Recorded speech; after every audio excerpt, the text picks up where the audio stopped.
পর্যায়ে আমরা Microsoft Excel 2007 নিয়ে আলোচনা করব।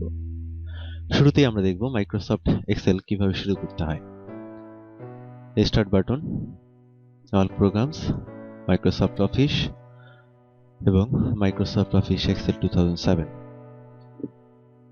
আমরা দেখতে পাচ্ছি মাইক্রোসফট অফিস এক্সেলের হোম স্ক্রিন। এক্সেলের বড় অংশ জুড়ে যে অংশটুকু রয়েছে এই অংশগুলোকে ওয়ার্কশিট বলা হয়। একটি নতুন এক্সেল ডকুমেন্টে তিনটি ডিফল্ট ওয়ার্কশিট থাকে, শীট 1, শীট 2 এবং শীট 3। কাজের প্রয়োজনে আমরা এই ওয়ার্কশিট কখনো বাড়াতে বা কমাতে পারি। ওয়ার্কশিটের উপরে যে অংশটুকু রয়েছে এই অংশটুকুকে সেল অ্যাড্রেস বার বলা হয় এবং তার ডান পাশে যে অংশটুকু এটিকে ফর্মুলা বার বলা হয়। এছাড়া আমরা মাইক্রোসফট ওয়ার্ডে রিবনের সাথে পরিচিত হয়েছিলাম। এখানে একইভাবে রিবন রয়েছে, রিবনে কিছু ট্যাব এবং গ্রুপ, সেই সাথে কিছু গ্রুপের আওতায় কিছু কমান্ড রয়েছে এবং উপরে রয়েছে quick access toolbar, office button এবং টাইটেল বার। নিচে রয়েছে জুম এরিয়া এবং লেআউট। আমরা এখন দেখব এক্সেলে কিভাবে ডাটা এন্ট্রি করতে হয়। ডাটা এন্ট্রি করার জন্য আমরা মাইক্রোসফট ওয়ার্ডে টেবিল তৈরি করে সেখানে টেবিল নিয়ে কাজ করেছিলাম এবং দেখেছি কলাম এবং রো এর সঙ্গে পরিচিত হয়েছিলাম। এখানেও একটি ওয়ার্কশিটে অসংখ্য রো এবং কলাম রয়েছে। প্রত্যেকটি কলামকে A B C D E F G এভাবে নাম্বারিং করা হয়েছে এবং রো গুলোকে 1 2 3 4 5 6 এভাবে নাম্বারিং করা হয়েছে।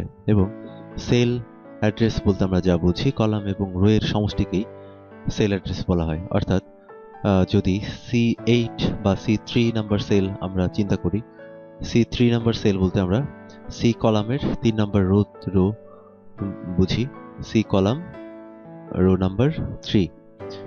আমরা D3 বলতে ডি কলাম এবং rho number 3, D5 D column D rho number 5, E7 ই কলাম রো নাম্বার 7।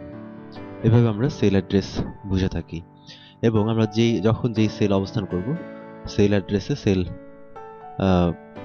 অ্যাড্রেস বা সেল নাম্বার প্রদর্শিত হবে, E4 B4। এভাবে আমরা সেল অ্যাড্রেস বুঝে থাকি। আমরা যখন এক্সেলে কোনো হিসাবের কাজ করব তখন আমরা সেল অ্যাড্রেস বসিয়ে কাজ করে থাকি। এখন আমরা দেখব মাইক্রোসফট এক্সেলে কিভাবে ডাটা এন্ট্রি করতে হয়। আমরা কিছু ফিল্ড তৈরি করব, নেম, অ্যাড্রেস, ফোন। এবার আমরা প্রত্যেকটি ফিল্ডে কিছু ডাটা এন্ট্রি করব। নেম,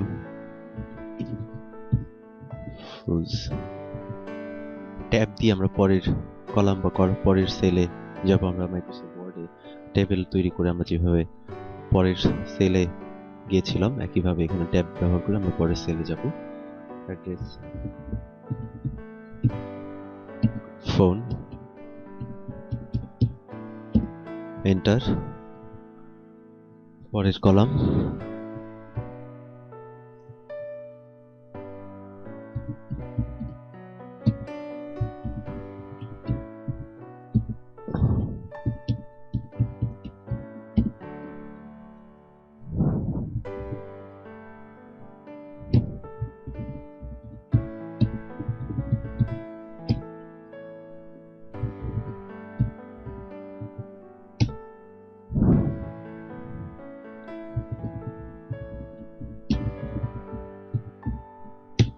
আমরা দেখতে পাচ্ছি এই সেলে যে ডাটাটি ইনপুট করেছি তার সেলের উইথ কম হয়, ডাটাটি সম্পূর্ণ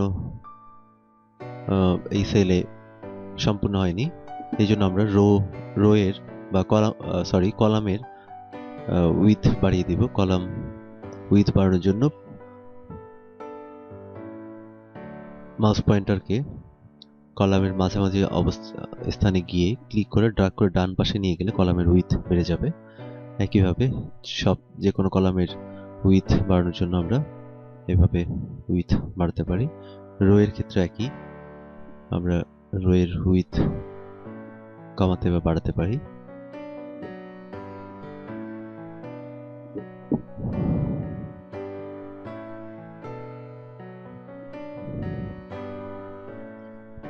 এবার আমরা দেখব ফরম্যাট ডায়লগ বক্সের কিছু কাজ আমরা দেখব।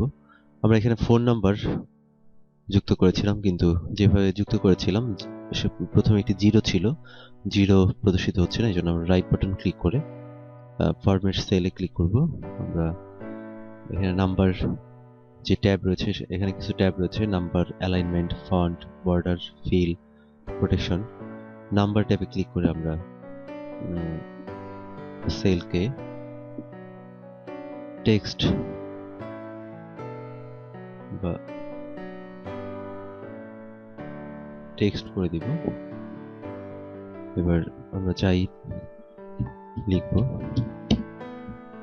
এবার নাম্বার সহ প্রদর্শিত হচ্ছে। একইভাবে আমরা প্রত্যেকটি সেলকে ফরম্যাট সেল, টেক্সট বা জেনারেল করে দিতে পারি এবং অ্যালাইনমেন্টে কি আমরা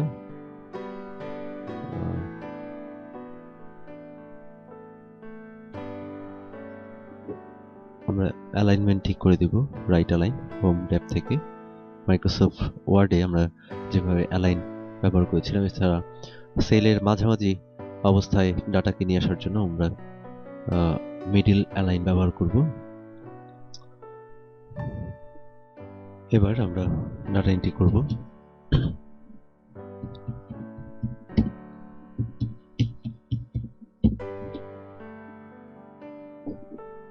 ফরম্যাট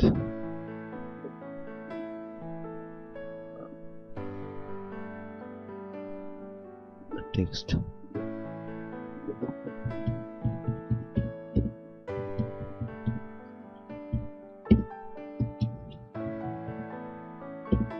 এবার আমরা যে কোনো সেলে আমরা ডাটা এন্ট্রি করতে পারি। এবার ফরম্যাট সেলের আরো কিছু বিষয় আমরা দেখব। আমরা যখন কারেন্সি বা টাকা লিখব, তখন আমরা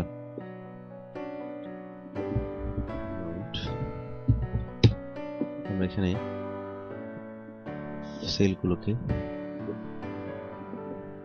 কারেন্সি করে দিব এবং সিম্বলে গিয়ে আমরা টাকার সিম্বল, প্রয়োজন হলে আমরা টাকার সিম্বল যুক্ত করে দিব।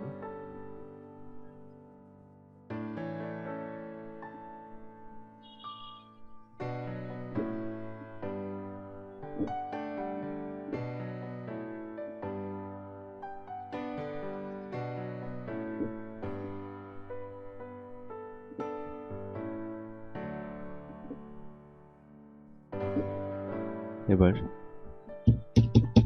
আমরা যাই টাইপ করব, শুরুতেই টাকার সিম্বল চলে আসবে।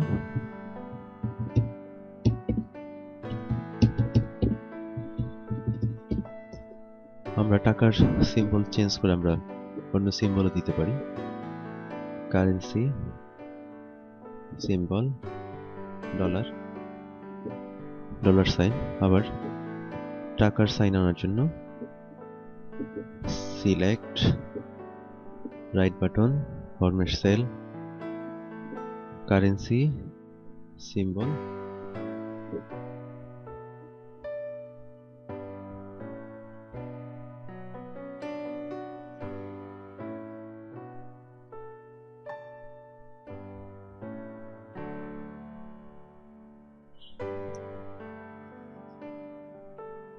টাকা। আবার কখনো ডেট এন্ড টাইম লেখার প্রয়োজন হতে পারে, সেক্ষেত্রে আমরা ডেট লিখে আমরা সেলগুলোকে ডেট ফরম্যাটে নিয়ে আসবো। ডেট আমরা এখানে দেখতে পাচ্ছি ডেট কিভাবে আমরা টাইপ করব। আমরা ধরা যাক আমরা এই ফরম্যাটটি নেব। 14 মার্চ এবং শেষে প্রথমে তারিখ, তারপর মাস এবং শেষে বছর। 10/12/2022 14 আমরা দেখতে পাচ্ছি 12 অক্টোবর 2014 আমরা 12, 10 এবং 2014 দিয়েছিলাম।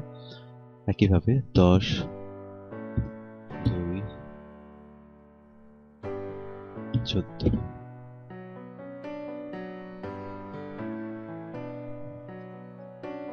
আমরা দেখতে পাচ্ছি 2,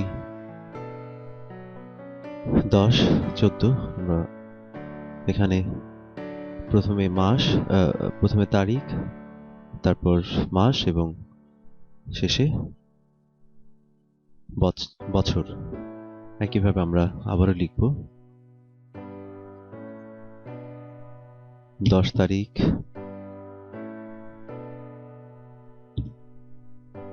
2 মাস। আমরা টাইপ করার সময় প্রথমেই মাস দিব, 2 মাস, 10 তারিখ, 2014। আমরা দেখতে পাচ্ছি 10 ফেব্রুয়ারি 2014। একইভাবে আমরা 1 মাস, 2 তারিখ, 2014। আমরা দেখতে পাচ্ছি 2 তারিখ জানুয়ারি মাস 2014। এভাবে আমরা ডেট টাইপ করতে পারি। এবার আমরা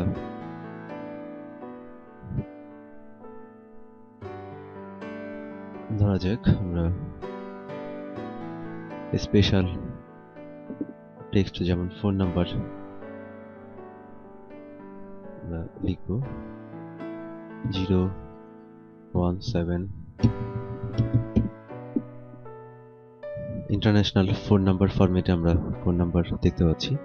আমরা যখন নর্মালি নাম্বার লেখার প্রয়োজন হবে, আমরা ফোন নাম্বার সিলেক্ট না করে আমরা টেক্সটও সিলেক্ট করতে পারি।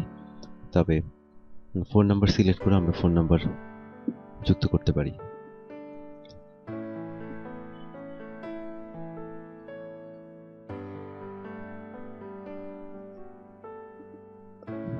এবার অ্যাকাউন্টিং এ গিয়ে আমরা একটা জিনিস দেখব। অনেক সময় 5000 ডট এভাবে লিখে থাকি, সেক্ষেত্রে আমরা 5000 লিখেছি কিন্তু পরে কোনো ডেসিমেল যুক্ত হয়নি। এই জন্য আমরা ফরম্যাট থেকে অ্যাকাউন্টিং এ গিয়ে আমরা ডেসিমেল যুক্ত করে দিতে পারি। নন ডেসিমেল, কতটি ডেসিমেল রাখতে চাই, আমরা এখানে দেখতে পাচ্ছি স্যাম্পলে দেখতে পাচ্ছি এখানে যত সংখ্যা দেওয়া হবে 5000 এর পরে ততটি শূন্য যুক্ত হবে। আমরা 2 লিখে দিলাম। আমরা দেখতে পাচ্ছি 5000 এর পর দুটি শূন্য যুক্ত হয়েছে। এভাবে আমরা সেলগুলোকে ফরম্যাট করে রাখতে পারি। অ্যাকাউন্টিং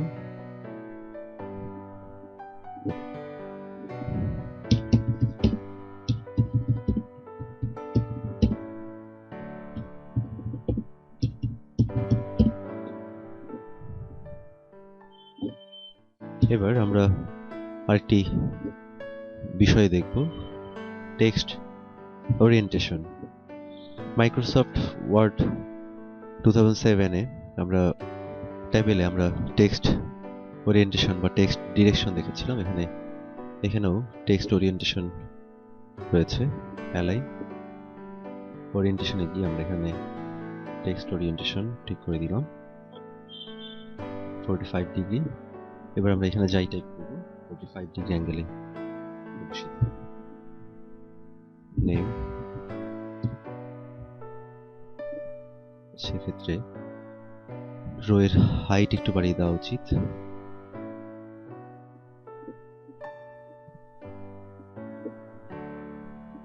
এবার আমরা প্রত্যেকটি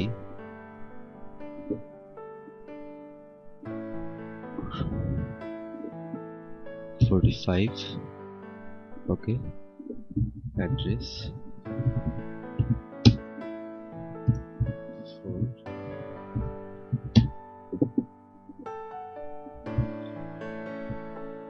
অ্যামাউন্ট, ডেট। এভাবে আমরা টেক্সট ওরিয়েন্টেশন ঠিক করে দিতে পারি। আমরা চাইলে 0 ডিগ্রিতে আবার নিয়ে আসতে পারি। আবার ওরিয়েন্টেশনকে ইচ্ছে মতো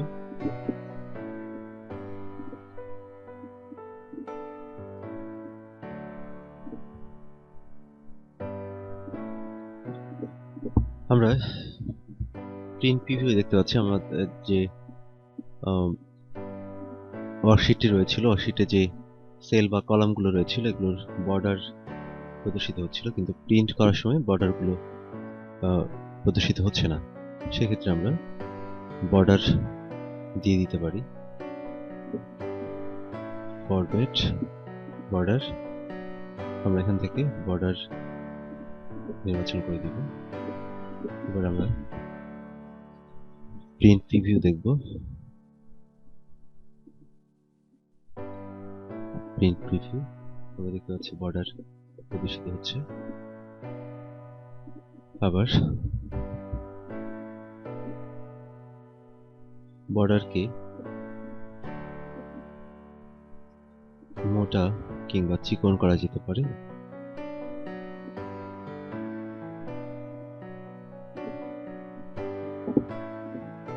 এবার আমরা দেখতে পাচ্ছি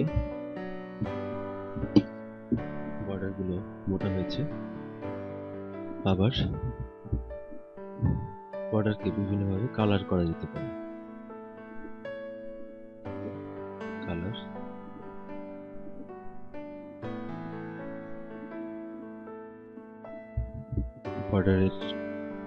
বর্ডারকে চিকন করে দিই।